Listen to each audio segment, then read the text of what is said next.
Hey everybody, Scout Crafty here again. Welcome back to the show. Thanks so much for tuning in. We have a very interesting show planned for you today. I hope you're going to enjoy it. First thing we want to do is I want to tell you a quick story about when I was younger. I used to attend a school, an old school up here. It was so old that the school didn't have air conditioning. And a lot of times during the warmer days, we would use a big long pole. Remember that, to open the windows? There was a big, I was usually in charge of that. One of my first jobs, I used to love that. And the teacher would say, John, open up a couple windows. And I'd go to the corner of the room where that big, I guess it was about 12-foot long pole was there with a little hook on the end. And I would get it into that little circle on the top of the window and pull it down and open it up a few inches to get some air in the room. Plus, we'd be falling asleep, so I'm sure she wanted some fresh air in the room. But I remember when I was very young, we used to walk to school. I would walk to and from school, and it was about a half a mile away, the school. And I would look at on the way home, there was religious statues in some of the yards. We were mostly a European immigrant community here, and a lot of people had religious statues, the Virgin Mary. Some had Saint Fidelis, which was the school up here, the Jesus statues and things like that. And I would always remember seeing these statues walking home or walking to school. And for some reason, I was always attracted to them. They're always nice little statues, painted nicely, illuminated at night, some of them. And I always said, one day I'm going to have myself a statue. There's still, the same houses still have those statues here in my town. And when I was talking about this to my good buddy Brian O'Hare, we all know Brian said, okay, and sure enough, 2 weeks later, Brian got me a statue. He can acquire anything. If you mention anything at all to Brian, give him a couple weeks and he will have it. He will have it for you. He's just got a lot of contacts, things like that.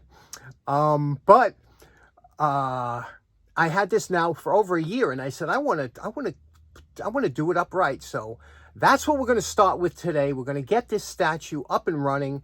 Let's get started right away.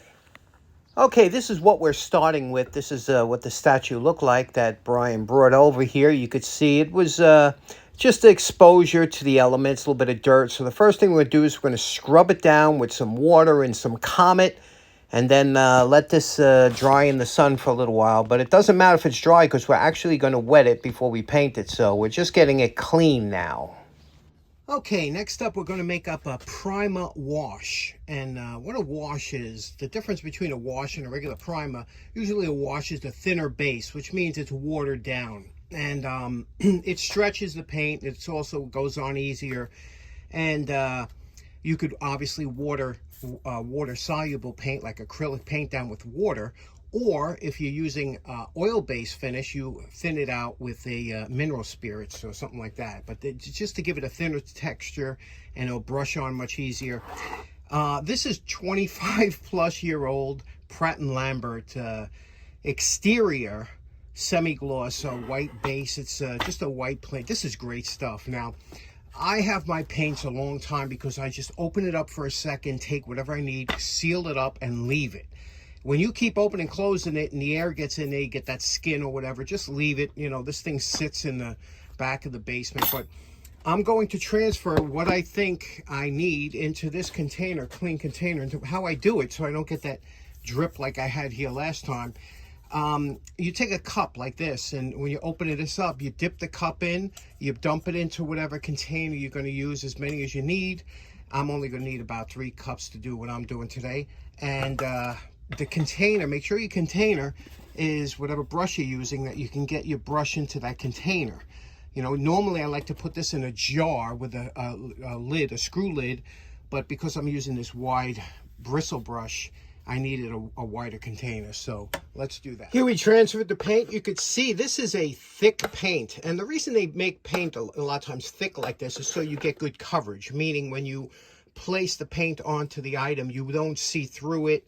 it covers up an existing color, or you don't see the wood grain or anything. That's why a lot of times it's so thick. But when you're using it as a wash, it's okay to thin it out a little bit because you're just trying to get a coating on there. And especially in this concrete, you want the thinness of the paint to kind of absorb a little bit into the surface of the concrete.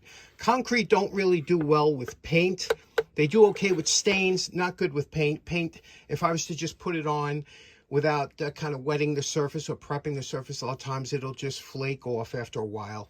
But that's why we're going to thin out, make a wash. Okay, this is just after the cleaning. You can see it already looks better. But now what we're going to do is going to look, it's going to be kind of going against the grain. We're going to wet it before we paint it. That's right, we're going to wet it. So this way it really helps absorb. And there's the paint.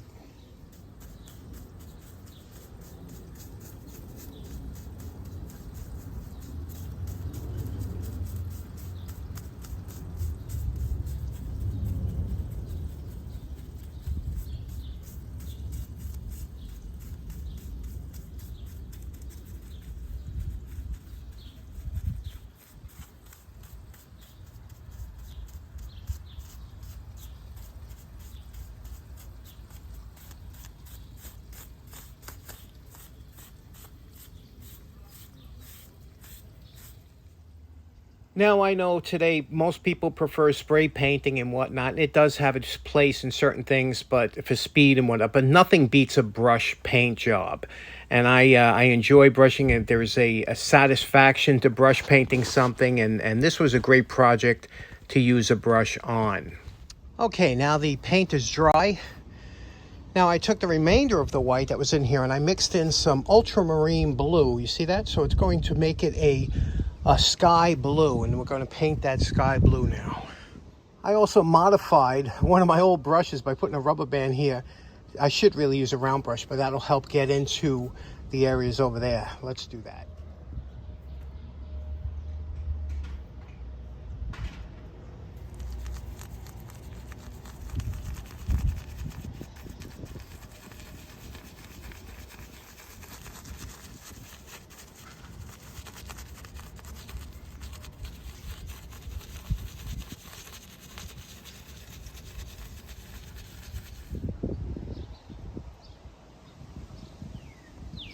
Next, I took the Jesus statue inside and started to work on him. Little by little, I've painted his robe and his skin color, mixing each color by hand, doing his hair and his eyes, getting all that right. And then, obviously, the robe and the grass and little details. Each time, another detail, until eventually I got to the gold around his heart.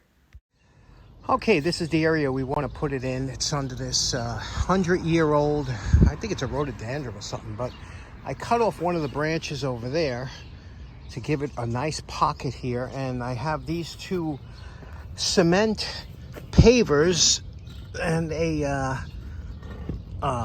building block, and we're going to put that in there, and then I'll put some mulch around it and stuff, but that's where it's going to be. And here we go. What do you think of that, huh? But the best part is going to come at night.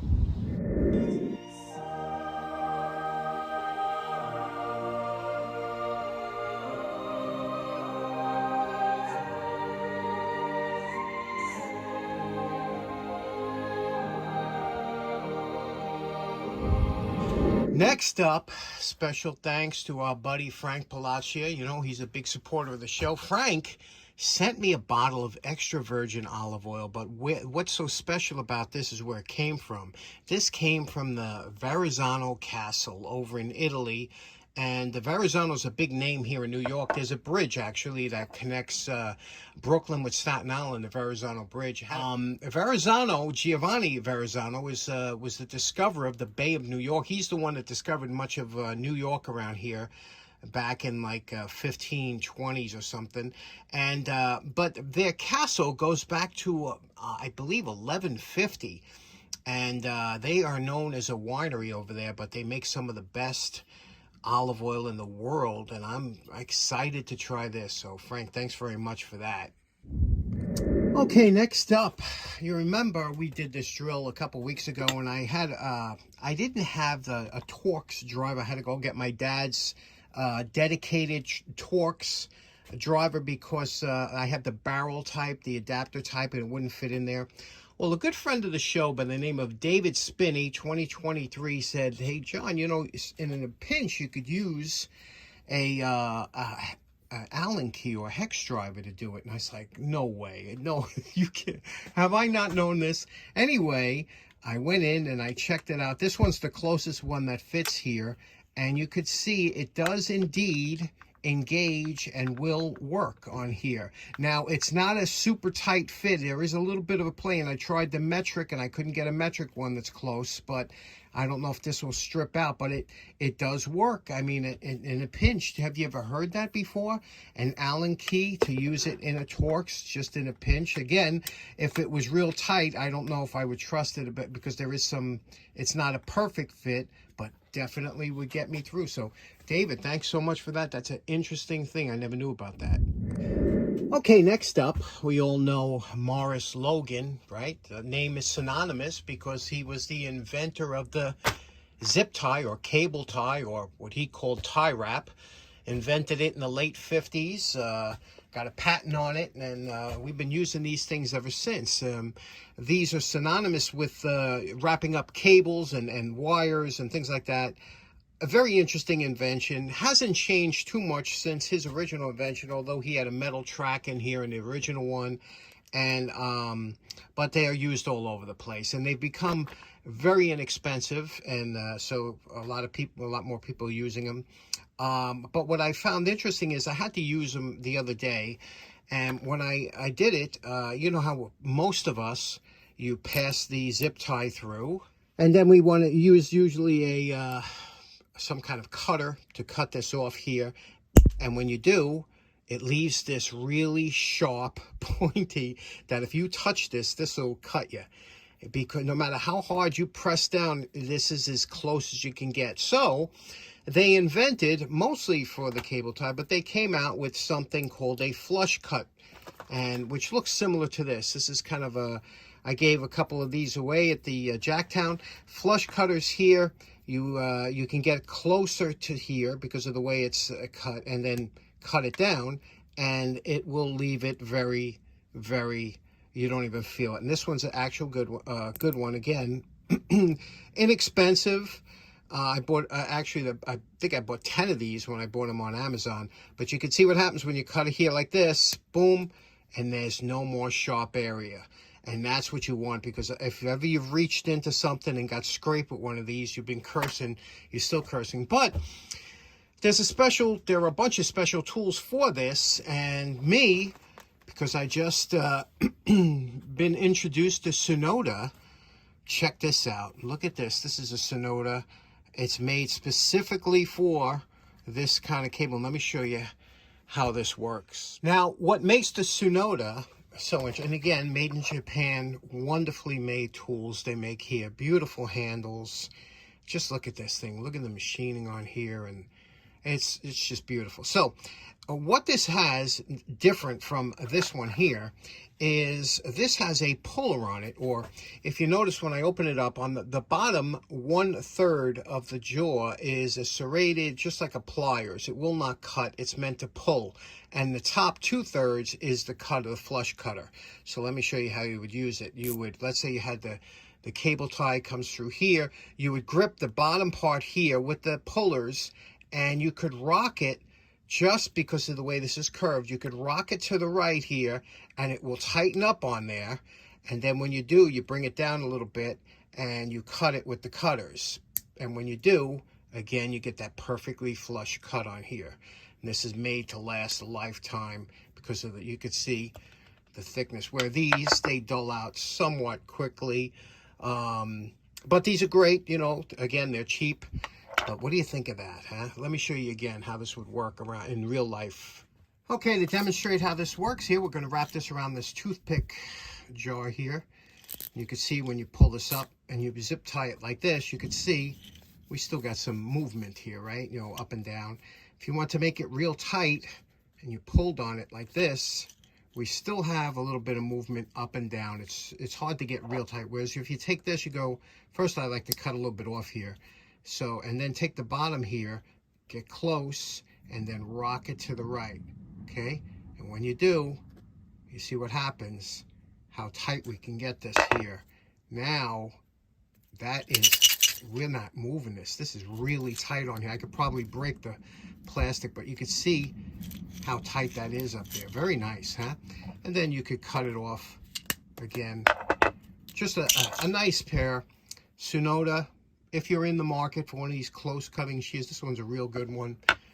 Highly recommended. Next up, even though I've stopped buying tools, I have a couple acquisitions that I picked up. I want to share with you. I just thought they were pretty comfortable on the hand. I thought maybe you might like if you're looking for that type of hammer. These are what's called cross peen hammers. Cross peen hammers are indicative of having the back here going across. If it went up and down, like if the handle was mounted here, this would be called a straight peen hammer. But these, years ago, and in Europe, these were used extensively. You don't see too much from the US. You don't see many people using them. A lot of times they have something with a claw for nail pulling.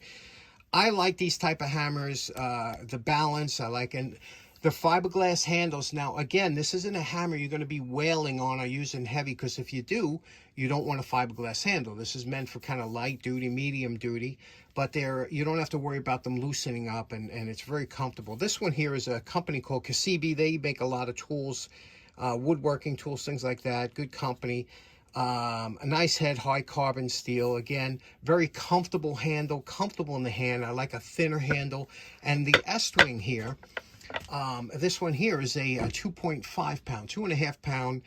And this one here is a really nice size, good. This one's made in Taiwan. You don't see too many S-wings made in the USA anymore, not a lot of their tools, but again, great feel. It has a beautiful feel in the handle. And these are just light duty cross peen hammers. Anybody else like cross peen hammers? Or do you like straight peen hammers? Anybody have a favorite hammer or favorite weight? That's a big thing too. I don't like a hammer too heavy, you know, unless you're doing some heavy work, but I want to be driving some larger nails, and this one here is a good one for that, for some spike driving. And this lighter one here is really good for kind of punch work, even though I use a lot of times my brass hammer, but sometimes you're doing some chisel or punch work, and this is a good hammer for that. Let me know in the comments what your thoughts are. Do you like a cross peen or straight peen, or don't you even have any in your collection? Next up, this should be fun. Ever since I'm a kid, I love knives, okay? What kind of maniac doesn't love a good knife? Well, as I get older, I got more into fixed knives, which means knives that don't fold. You know, they're fixed, open, straight. And I love big, beefy knives, like this particular here, this J. Adams military, MOD knife, military, Ministry of Defense. And you could see I took the parkerization off. I like to customize my knives because I like to use them and feel comfortable with them. The one thing I wasn't crazy about this knife is that the recess around the handles, okay? If you work, anytime you work hours with a knife, anything that you have that gives you a little bit of a discomfort, you're going to feel. So that was one of the only, I like the big beefy blade, but I still like it. It's a military knife and it's a collectible. I enjoy it. However, I had a friend of mine say, is that your favorite? Do you like the big knives, or what are you looking for? And I told him, I said, my favorite is the K-Bar BK-2. If I had to buy a knife, this would be the one. If, you know, and you know, you're going to spend $100 on a knife. This is the cat's pajamas right here, the BK-2. Take a look at this. Let's take a look at this here. All right. And, you can see here, again, I modified this. I took off the parkerization a while ago. And this is just my favorite. The handle, look at that, just beefy. Look at the side, the thickness of that blade, right? So we were talking about it. He says, yeah, he goes, I seen it advertised, your knife, the BK, which I paid over $100 years ago. He says, I seen it for $20-something. I was like, what are you talking about? So yeah, and he sent me the link. I said, that can't be. So I know that there were forgeries out there, so I said, let me order it just for the channel, just because I think it would be fun. And here it is. I got it in the mail the other day. This is it. So let's take a look at the difference between one and the other. $100 less. Okay, first of all, if you notice, the one on top is an original, made in the USA. The one on the bottom is a Chinese copy. Now, I don't have a problem with China copying, especially if it's not a copyright. This knife is not copyrighted, so you could make a copy. Just put your own name on it, and we're fine. It's when you try and pass it off as a forgery, that's what bothers me, and everybody else, I'm sure. Okay, so here's the difference. Firstly, you can see the box. The box is definitely smaller, but it is the same exact style of box. It has a sleeve. Okay, you can push the sleeve out like this, and then it leaves you with an open box like that. So the boxes are very similar, okay?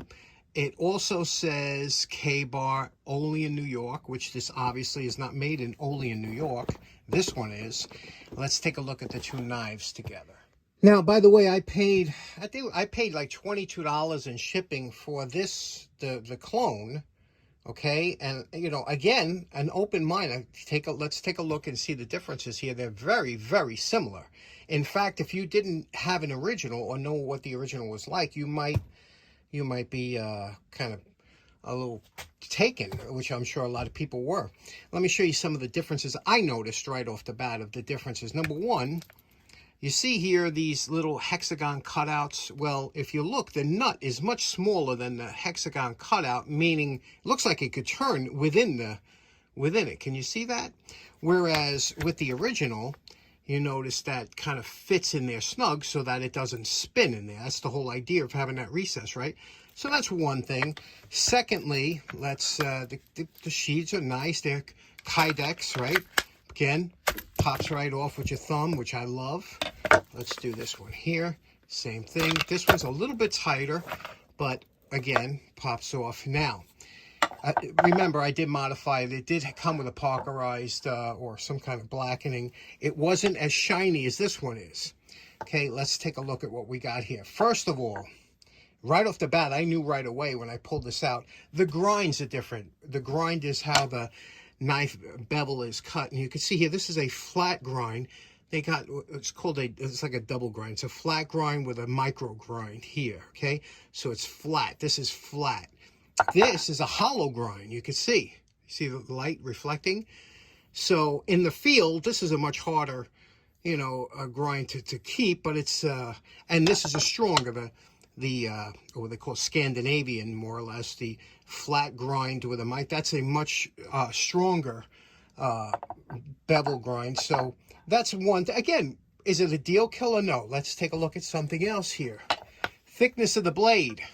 Now, if you can notice, this is a much thicker blade than this here. I'll put them side by side. You can see. And let's take a measurement, and I'll show you exactly what I mean. Okay, first we'll try this is the original, the real one. And you can see this measures in at 200 and, can you see that?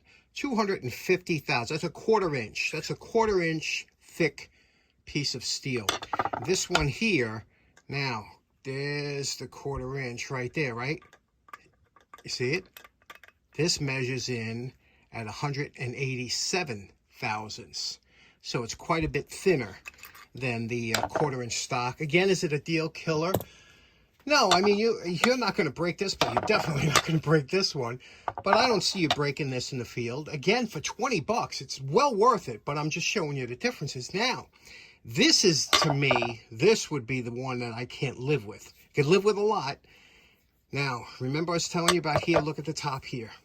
Look how smooth it is across, right? Same here. It's this, you can handle this all day long and you're not going to get a blister. This is, it's proud. I don't know if you can see it. There's a lip.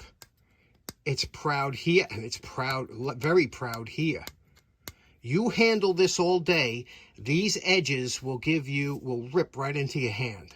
So that you can't live with that. I mean, I don't care who you are. Unless you're going to wrap this up with tape or something or wear gloves, that is a deal killer right there. Other than that, interesting, right?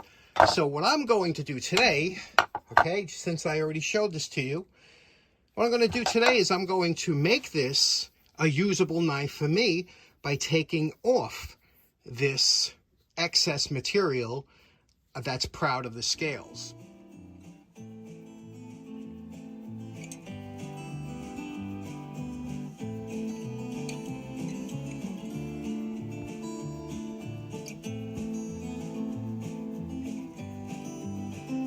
Okay, so we're done with the Imposter knife, and let me show you what we did here. One thing I do like about these sheath, and this sheath is almost identical to the K-bar sheath, is this Kydex that you just take your thumb like this, and you could pop the sheath right off. You see that? So you grab it like this, and it pops right off with one thumb. I love that. Okay, so here we go. What did we do? We took off that high rising, you see? You see, we sand it all down, same on the inside here, all over. There's no more proud edge. You could handle this knife now for 8 hours without getting, you know, all banged up. I also took the edge off here.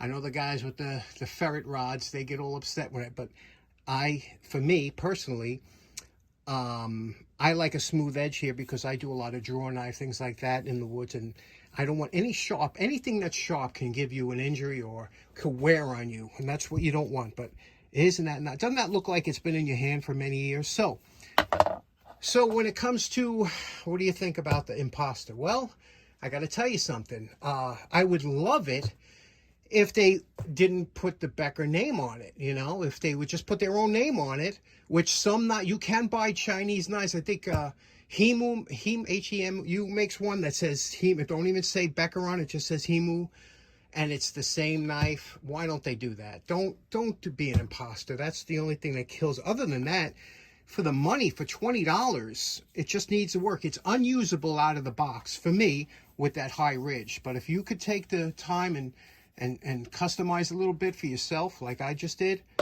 I think it'd be good. Now, obviously, the steel is going to be nowhere as good as the original, you know, because I'm sure K-bar makes great steel, knife steels, so it's not going to hold an edge. But if you want something to play around with, keep in the car, go walking late at night with, this is the one. That'll put you right in jail. Okay, so in closing, that was a fun episode. We had a lot of fun. Special thanks to Frank for the show support and that great olive oil I can't wait to try. And also, of course, special thanks to Brian for that fantastic statue. It took me a year to get to it, but I'm really happy with the way it came out. It really gives me something to look forward to every time I leave and come into my house. And I hope you all have a great week. We'll talk to you again Wednesday. Take care now. Bye-bye.